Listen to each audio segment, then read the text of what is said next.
Olá, eu sou o psicólogo Ricardo Chagas e no vídeo de hoje eu vou fazer uma análise psicológica de A Família Mitchell e a Revolta das Máquinas, longa animado da Sony e da Netflix, lançado em 2021 e dirigido por Michael Rianda e Jeff Rowe. Lembrando que a análise contém spoilers. Os Mitchell não são uma família perfeita, como aquelas de comerciais de margarina, com um Golden Retriever e um jardim impecável, típico de subúrbios americanos.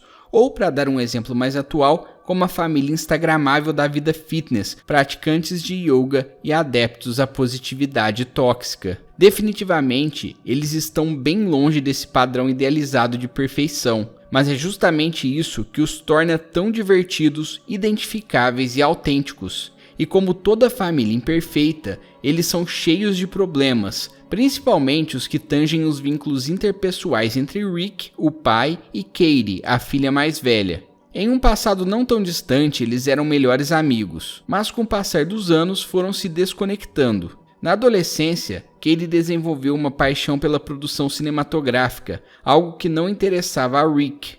Além desse conflito, o celular, um vilão aparentemente inofensivo, impõe um obstáculo à comunicação entre os membros da família Mitchell. Rick, o único que não possui intimidade com novas tecnologias, pede a todos que deixem os celulares de lado durante as refeições para que possam interagir de maneira satisfatória, mas ninguém parece confortável em abandonar o aparelho mesmo por alguns segundos, como se uma ansiedade inevitável tomasse conta deles. Então, o que era apenas uma metáfora se torna um pesadelo literal. O celular se torna de fato um vilão, aprisionando todos os seres humanos em pequenas cápsulas digitais. E cabe aos únicos sobreviventes daquele apocalipse de máquinas, os Mitchell, salvar o mundo das garras da cruel Paul. A animação tem um roteiro profundo justamente porque pondera os benefícios e os malefícios dos avanços tecnológicos.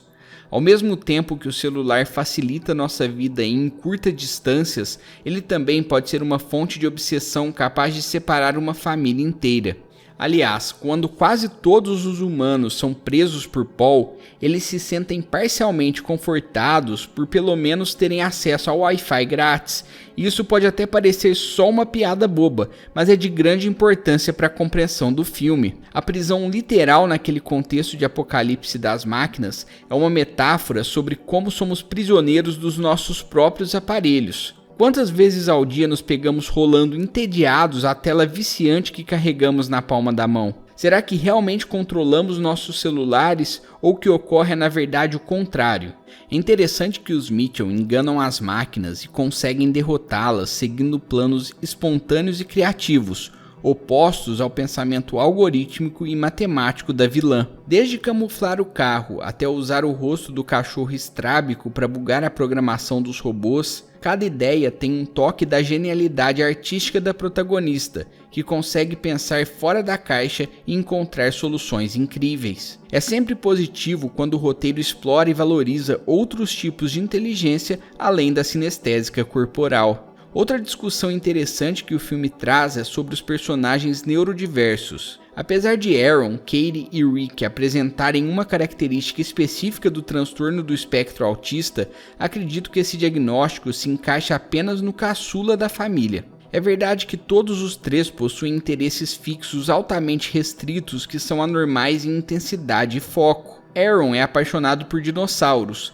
Katie por cinema e edição de vídeo, e Rick por sobrevivência na natureza. Apesar disso, só essa característica não é suficiente para fechar um diagnóstico. Sendo assim, somente o caçula apresenta outras características relacionadas ao espectro.